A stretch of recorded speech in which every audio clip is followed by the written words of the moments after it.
Recuerdo cuando tenía 22 años, viví una crisis grande en mi vida. Estaba en quinto año de Derecho en la Universidad de Medellín. Realmente, por circunstancias familiares difíciles con un hermano, me fui de mi casa 15 meses a la casa de una tía. Allá cerca había una parroquia. Y en medio de esa crisis de haber salido de mi casa, de haberme sentido utilizado en el mundo de lo político como buen estudiante de Derecho que había sido. Dos, de verme casi expulsado de la Universidad de Medellín porque teníamos un periódico y saqué un editorial donde hablaba en contra del rector. Tres, y en medio como de un sinsentido de lo que era el derecho, que había iniciado con ilusión años atrás y ahora había perdido como todo interés y toda pasión para mí. Allí me iba en las mañanas a la Eucaristía de las 7. Luego me quedaba frente al sagrario y le decía a mis 22 años, Señor, ¿qué quieres de mí? Señor, si en verdad existes, háblame, manifiéstate, cuéntame qué es lo que quieres para mi vida. Al principio sentía silencio. Luego, con el pasar de los días, yendo frecuentemente de las 7:30 a las 8 de la mañana en el sagrario, empecé a sentir una rara y deliciosa paz. Algo me embargaba interiormente. No sabría explicarlo en palabras simplemente humanas, pero descubría eso como una paz, una alegría del corazón. Eran las palabras de Dios, quizá yo no las entendía tan claramente porque esperaba un lenguaje más humano, casi con sonidos, con vocablos, pero es la forma como Dios nos habla. Son experiencias de tranquilidad, de paz, de fortaleza, una convicción, una certeza muy grande que no sabríamos explicar de otra manera, pero que en el fondo radicaba en esta convicción: no tengas miedo, yo estoy contigo, yo guío tu vida, yo te acompaño. Solo con el paso de los años alcancé a entender esta experiencia por las palabras de Jesús tan reiteradas en los evangelios. Una de las frases bíblicas más citada por el querido Juan Pablo II a lo largo de sus 26 años de pontificado, esa palabra de Jesús: no tengan miedo, yo estoy con ustedes.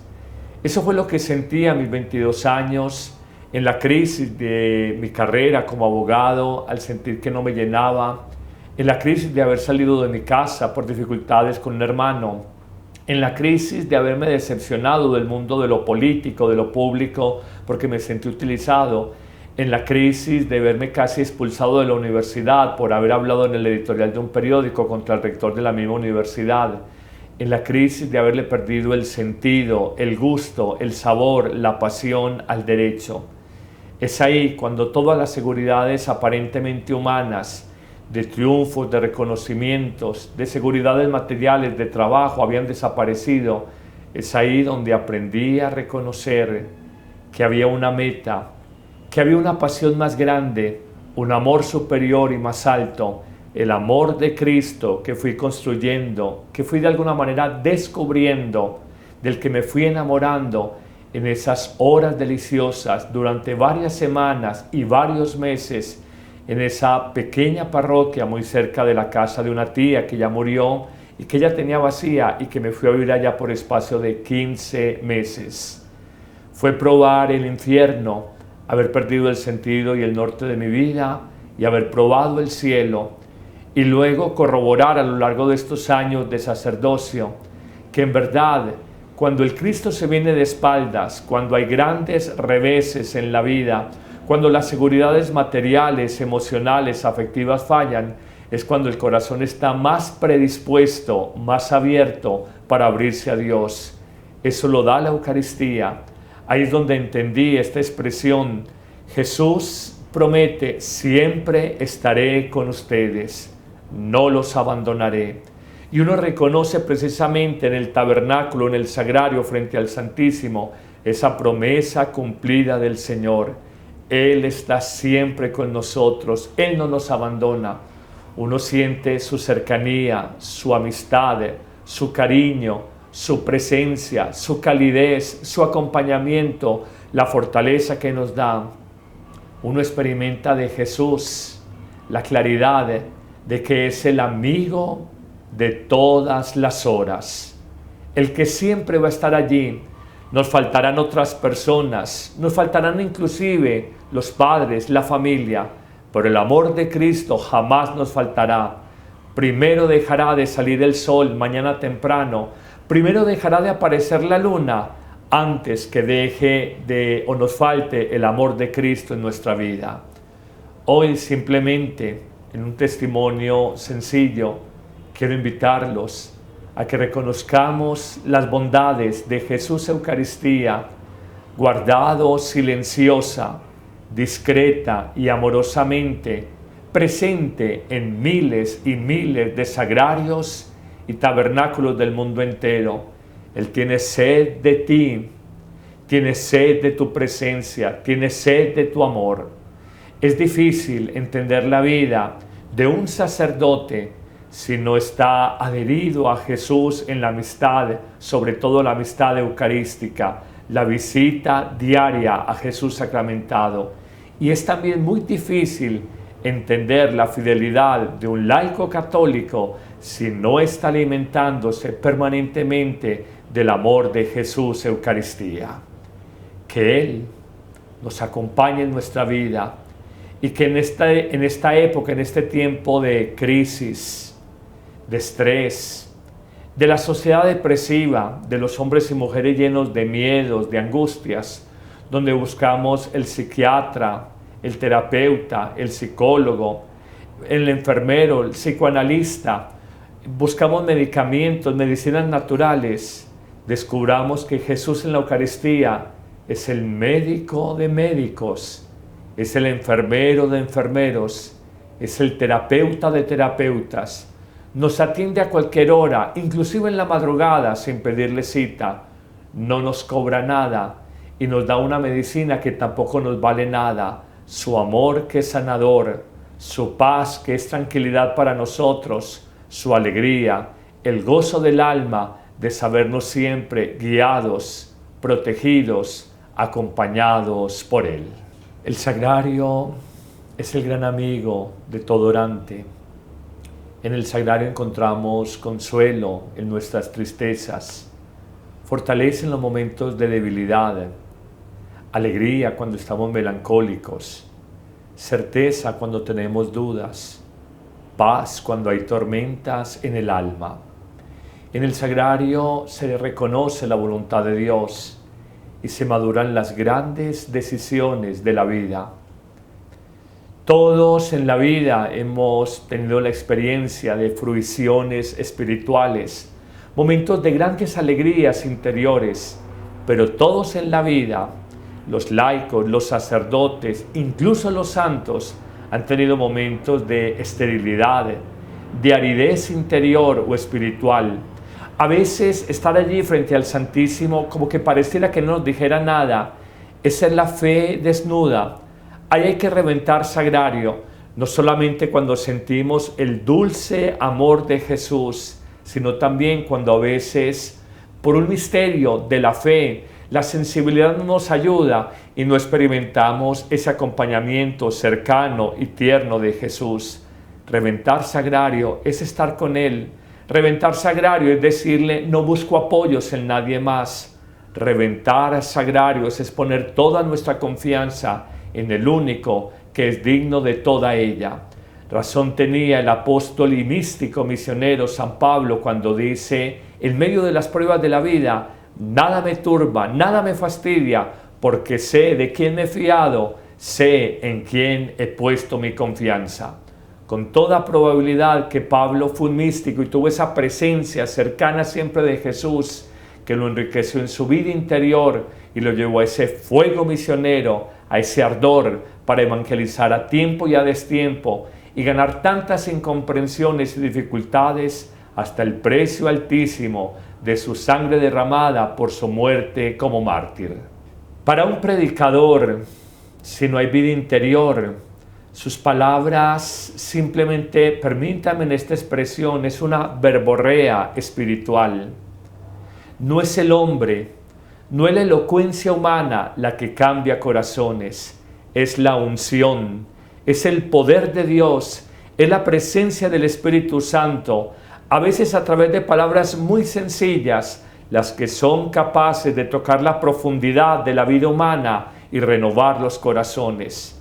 Se equivoca aquel si piensa ser un predicador, un anunciador del Evangelio, si cree que con solo elocuencia humana, un discurso pomposo, elegante, adjetivado, puede cambiar los corazones. Si no se habla desde la vida, no podemos tocar la vida de nadie. Si no estamos llenos del Espíritu, ungidos, empapados, untados del aceite, del fuego del Espíritu Santo, difícilmente podemos cambiar a nadie. Solo los fascinados fascinan, solo los seducidos seducen, solo los enamorados de Jesús son capaces de enamorar. Y si esta experiencia no está en nosotros, difícilmente podremos convertir o cambiar el corazón de nadie. No puede haber un verdadero, un auténtico evangelizador, anunciador de la buena noticia de Jesús, si no es un hombre, una mujer de profunda vida interior, de profunda amistad con Jesús. En todos hay la vida exterior y la cultivamos, la cuidamos. Hay que alimentar el cuerpo, hay que hacer ejercicio, bañarnos todos los días, cepillarnos los dientes, cremas para la piel. Es lo que el mundo de hoy nos señala. Energéticos, vitaminas, potenciadores, qué sé yo. Pero hay esa vida riquísima, la vida interior. Me gusta colocar esta analogía o este ejemplo. El cuerpo es como la superficie del océano, es la vida externa. Pero si el océano se ve tan vasto y tan amplio, es mucho más vasto, mucho más amplio y muchísimo más profundo el océano en su profundidad, en su inmensidad, en su grandeza. Una grandeza tal que nos sobrecoge, nos sorprende, nos impresiona. La vida del alma, la vida interior, la vida de la fe, la vida de relación con Dios nos lleva precisamente a esto, a nosotros reconocer un mundo desconocido. Así como cultivas tu cuerpo con alimentación, con ejercicios, con vitaminas, con cremas, está bien que lo cuides, pero cuida más lo que es esencial porque este cuerpo pasará. Cuida tu vida interior, aliméntate por la fe, la esperanza, el amor. Busca paz en tu corazón, libertad interior, alegría de vivir, que en definitiva la felicidad de la vida no está en las cosas. La felicidad de la vida está en el alma humana cuando ella sabe vivir con sabiduría, con paz y con amor. Y eso solo lo da la oración en los sacramentos, la oración de la palabra de Dios leída, la oración como meditación personal y la oración como visita a Jesús sacramentado. María es la gran orante, María es la de la vida interior. 1000 pruebas pasó, 1000 batallas vivió, pero a todas se sobrepuso porque fue grande su riqueza interior.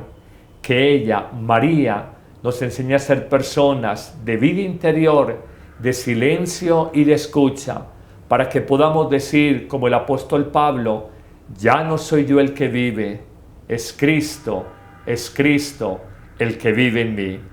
Ánimo, misioneros. La labor no es nuestra, es obra de Cristo en nosotros y para eso se te pide simplemente aliméntate, llénate de Él y verás en tu vida verdaderos milagros.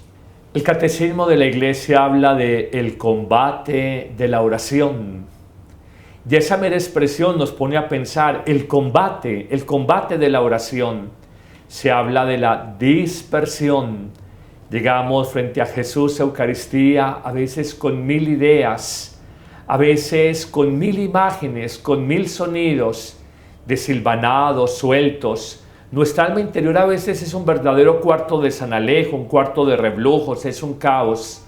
Es aprender a serenarnos, a quietarnos y a decir, Señor, vengo a hablar contigo, pero sobre todo vengo a escucharte. Y por eso necesito silencio interior.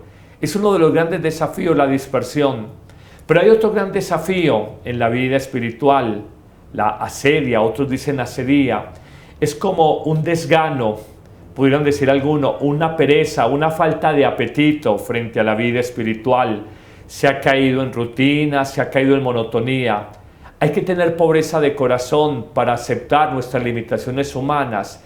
Y así como hay enfermedades físicas que nos llevan a la inapetencia de alimentos, también hay que aceptar con paz esos estados del alma.